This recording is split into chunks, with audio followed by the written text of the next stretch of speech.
اس خیال سے اس کے پیچھے ہو لیے کہ وہ قبر پر رونے جاتی ہے۔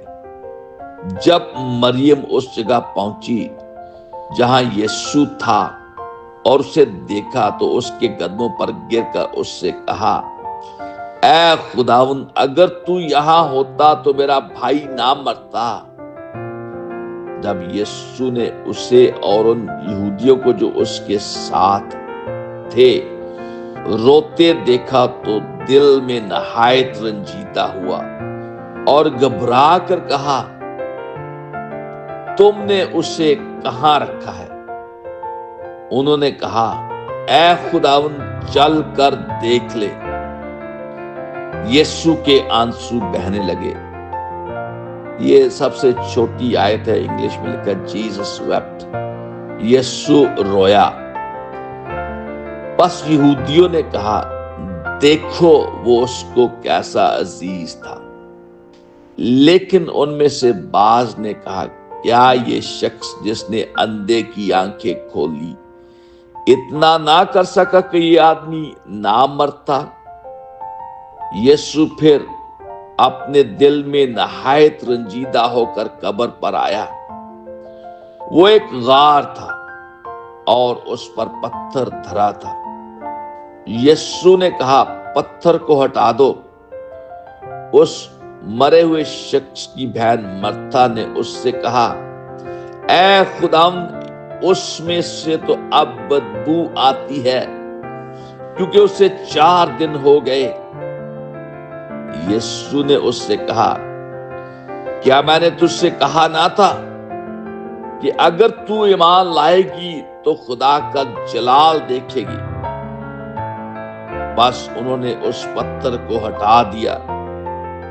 پر یسوع نے آنکھیں اٹھا کر کہا، اے باپ، میں تیرا شکر کرتا ہوں کہ تو نے میری سن لی، اور مجھے تو معلوم تھا کہ تو ہمیشہ میری سنتا ہے، مگر ان لوگوں کے باعث جو آس پاس کھڑے ہیں میں نے یہ کہا تاکہ وہ ایمان لائیں کہ تو ہی نے مجھے بھیجا ہے۔ اور یہ کہہ کر اس نے بلند آواز سے پکارا کہ اے لازر، نکل آ۔ جو مر گیا تھا وہ کفن سے ہاتھ پاؤں بندھے ہوئے نکل آیا، اور اس کا چہرہ رومال سے لپٹا ہوا تھا۔ یسوع نے ان سے کہا، اسے کھول کر جانے دو۔ پس بتیرے یہودی جو مریم کے پاس آئے تھے اور جنہوں نے یسوع کا یہ کام دیکھا اس پر ایمان لائے، مگر ان میں سے بعض نے فریسیوں کے پاس جا کر انہیں یسوع کے کاموں کی خبر دی۔ پس سردار کاہنوں اور فریسیوں نے صدر عدالت کے لوگوں کو جمع کر کے کہا، ہم کرتے کیا ہے؟ یہ آدمی تو بہت معجزے دکھاتا ہے۔ اگر ہم اسے یوں ہی چھوڑ دیں تو سب اس پر ایمان لے آئیں گے، اور رومی آ کر ہماری جگہ اور قوم دونوں پر قبضہ کر لیں گے۔ اور ان میں سے قیافہ نام ایک شخص نے، جو اس سال سردار کاہن تھا، ان سے کہا، تم کچھ نہیں جانتے اور نہ سوچتے ہو کہ تمہارے لیے یہی بہتر ہے کہ ایک آدمی امت کے واسطے مرے، نہ کہ ساری قوم ہلاک ہو۔ مگر اس نے یہ اپنی طرف سے نہیں کہا، بلکہ اس سال سردار کاہن ہو کر نبوت کی کہ یسوع اس قوم کے واسطے مرے گا، اور نہ صرف اس قوم کے واسطے بلکہ اس واسطے بھی کہ خدا کے پراگندہ فرزندوں کو جمع کر کے ایک کر دے۔ بس وہ اسی روز سے اسے قتل کرنے کا مشورہ کرنے لگے۔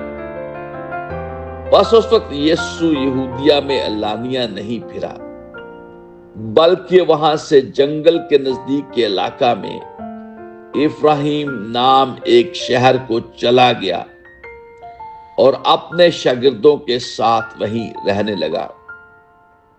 اور یہودیوں کی عید فصح نزدیک تھی، اور بہت لوگ فصح سے پہلے دیہات سے یروشلم کو گئے تاکہ اپنے آپ کو پاک کرے۔ پس وہ یسوع کو ڈھونڈنے اور ہیکل میں کھڑے ہو کر آپس میں کہنے لگے کہ تمہارا کیا خیال ہے، کیا وہ عید میں نہیں آئے گا؟